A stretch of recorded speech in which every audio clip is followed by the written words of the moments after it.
Hello viewers! In our previous video, we showed you the desktop version of HMA VPN. Today, we're going to explore the Android edition. When you open the Android application, this is the first interface you'll see. At the bottom right, you'll find the Settings button. At the very top of the Settings menu is the Subscription section. Clicking here allows you to view all your subscription details. Next, under Connection Rules, you'll find the Auto Connect feature. This allows you to choose when your VPN connects automatically. You'll also find options for trusted networks and more. For example, if I turn it on, options for unsecured Wi-Fi and other triggers appear. Wait for permission screens. For now, I'll cancel these permissions and turn the feature off. You can customize these settings according to your specific needs. Moving on, we have split tunneling. This is a standard feature found in most modern VPN applications. It allows you to select exactly which apps should be encrypted when the VPN is connected. The kill switch toggle is also available here. This is another essential feature common in Android VPN apps that protects your privacy if the connection drops unexpectedly. You can easily turn it on or off from this menu. Next is the Wi-Fi Threat Shield. This is a relatively unique feature that I haven't seen in many other VPNs I've reviewed. It's designed to protect you when using public Wi-Fi, and you can enable it if you feel it's necessary for your security. Then there is Local Network Bypass. This is a very important feature. For instance, if you have local devices like a NAS, network attached storage, or a printer, enabling this allows you to access them even while the VPN is active. Now let's look at VPN protocols. This is a crucial setting. It's important to know which protocol your VPN is utilizing. Personally, I prefer WireGuard as it's very efficient, though OpenVPN is also a great choice. I also see a proprietary protocol here called Mimic. However, I recommend sticking with the automatic setting, as the app suggests. This allows the application to choose the best protocol for your current connection. The rest of the menu includes standard options like Help, Rate Us, Notifications, and About. Now, if we switch to the Advanced tab, we see a summary of the features we just discussed. It displays the current status of Auto Connect, your current network details, and the results of the last Wi-Fi Threat Shield scan. It also shows that split tunneling is currently configured for 92 apps and indicates whether the kill switch is active. I currently have these features turned off as I don't need them right now, but you can manually enable them whenever you need. Now let's move on to the speed test. I'm currently connected to a 2.4 GHz network where my baseline speed is around 30 to 40 Mbps. As you can see, there are about 190 locations available here. It's impossible to show them all in one go. We covered many of these in our desktop version video, which ended up being quite long. If you're interested in a broader overview, feel free to check that out as well. With so many countries, it's just not practical to test every single one individually. I'll choose a few countries starting from the bottom of the list.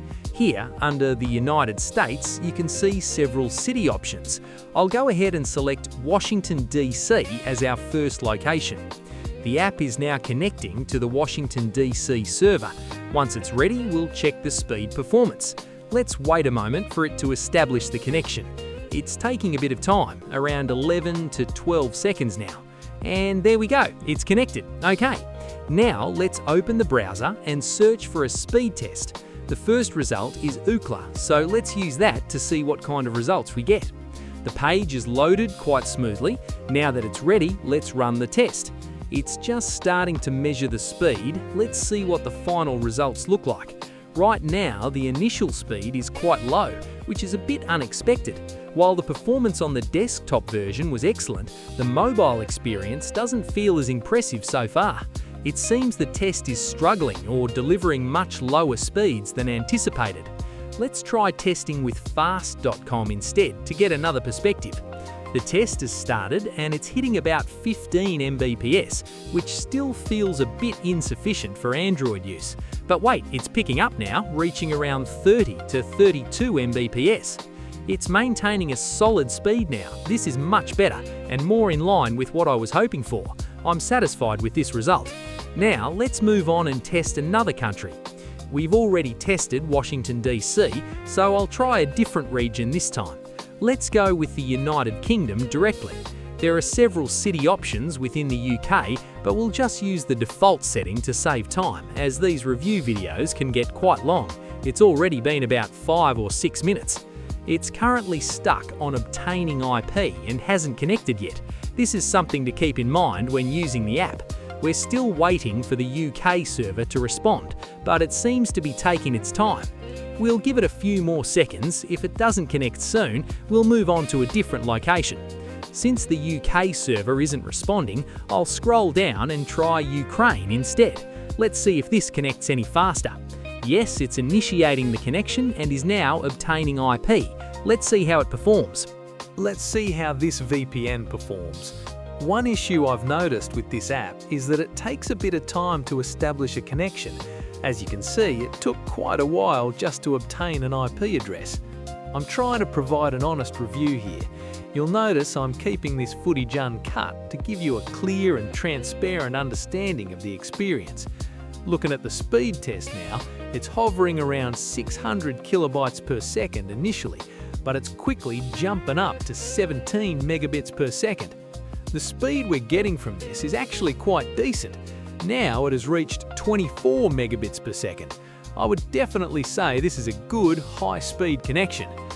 Now, let's switch locations from Ukraine. By trying out a few different countries, we can form a better opinion. We are using HMA VPN, which stands for Hide My Ass. I'm really impressed with the speed of this VPN so far. Besides the speed, another creative touch is that their main icon, the HMA mascot, changes its appearance based on the country you select. We are now connected to the Netherlands. Let's check the speed for the Netherlands. It starts off and quickly reaches a very good speed.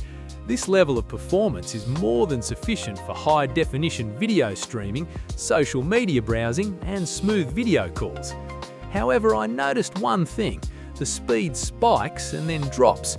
Specifically for the Netherlands, you can see the speed climbed high but then dropped significantly before trying to pick up again.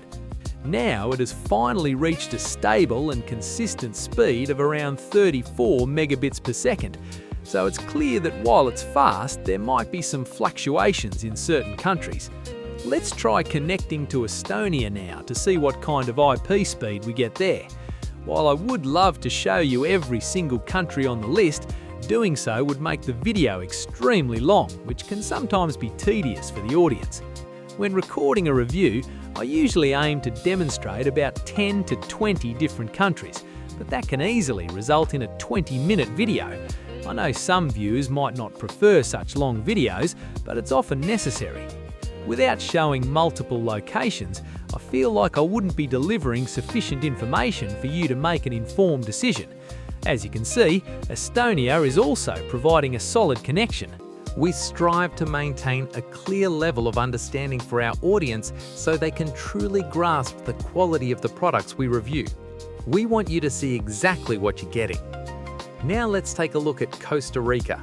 As you can see, the IP is now connected. One thing to note is that this VPN takes a bit of time to establish a connection. When you try to connect, it does experience a slight delay.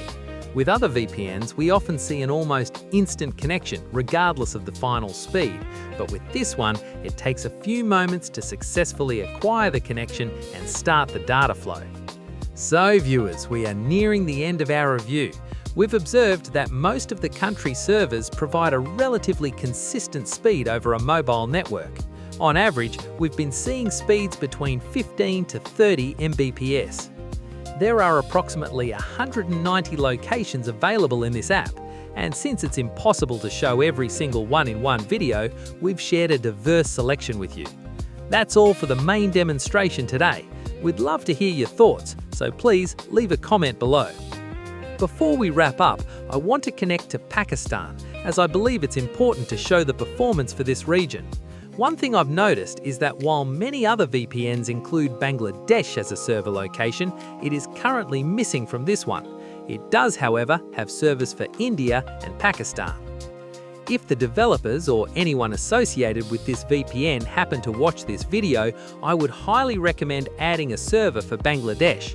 There is a large Bangladeshi diaspora globally who often need to use a Bangladeshi IP to access specific local applications that don't work otherwise. Having a Bangladesh server is often a deciding factor for users when choosing which VPN to purchase. As you can see, the speed here is holding at around 17 Mbps. That concludes our review for today. Thank you for watching. Allah Hafez, take care and goodbye.